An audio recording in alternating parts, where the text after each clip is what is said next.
And now, I am Ruby Bridges.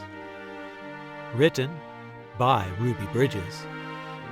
Art by Nicholas Smith. I am Ruby Bridges. When I grow up, my work will be precious.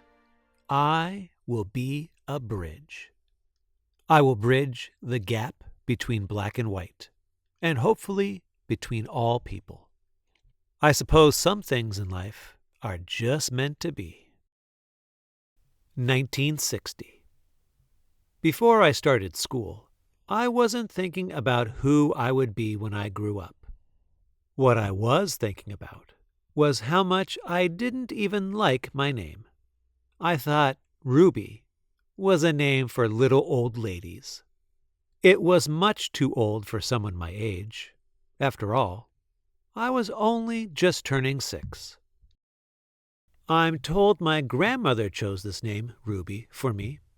Well, that explains it. No wonder it's such an ancient name.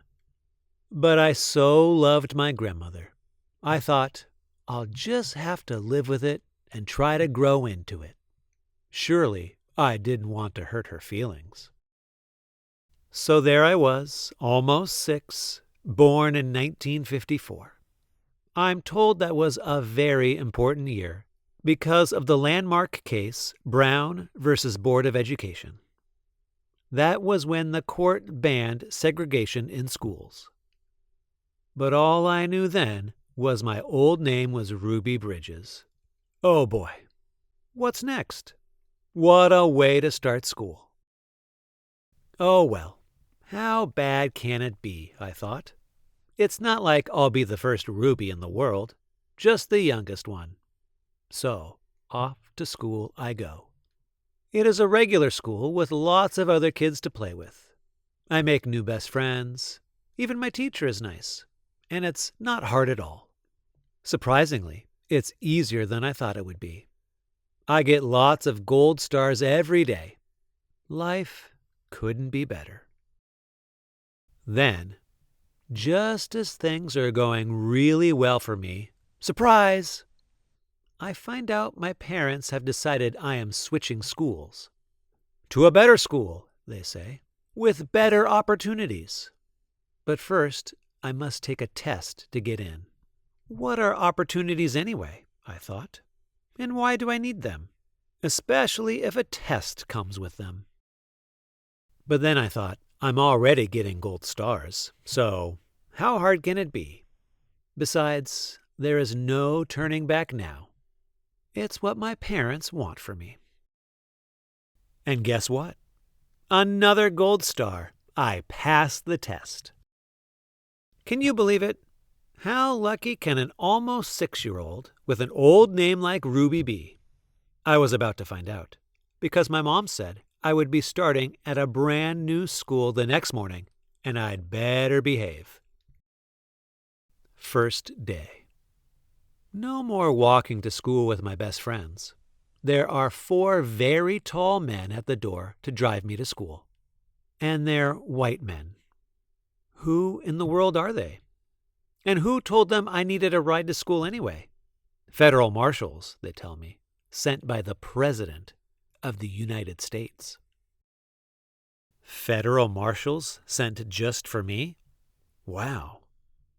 That must have been a very special test that I passed, because they said I'm the first.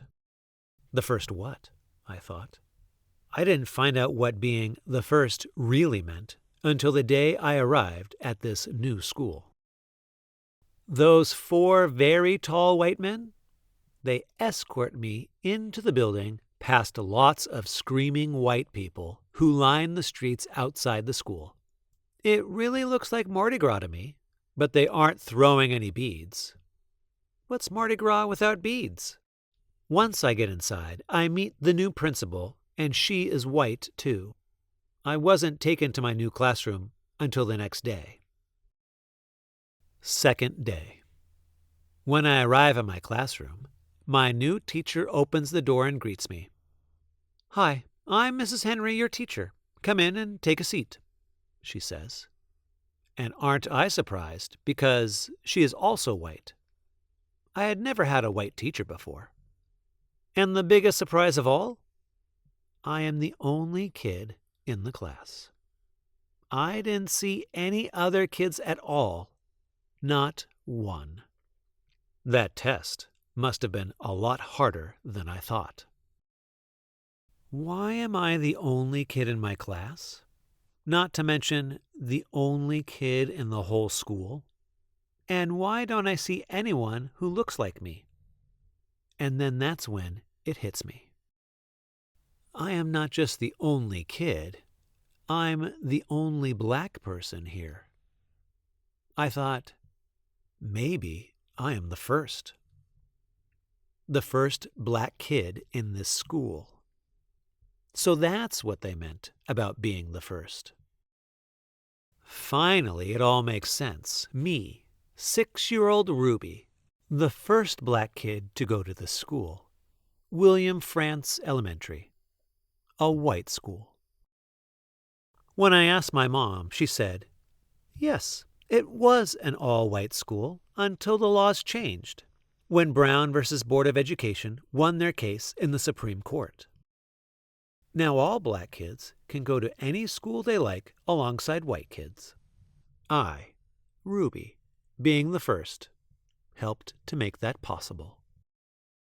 And that's a good thing for black kids. For white kids, too. For all kids once they finally get here. I just want to know one thing. When are they coming? Because I know they are just like me. Who cares what colors we are? I'm just happy Brown versus Board made it right. School is just school, and kids are just kids. I'm sure they'll all show up soon enough. I can't wait. I guess being 6, with an old name like Ruby, isn't so bad after all. I suppose some things in life are meant to be. I am Ruby Bridges, the first.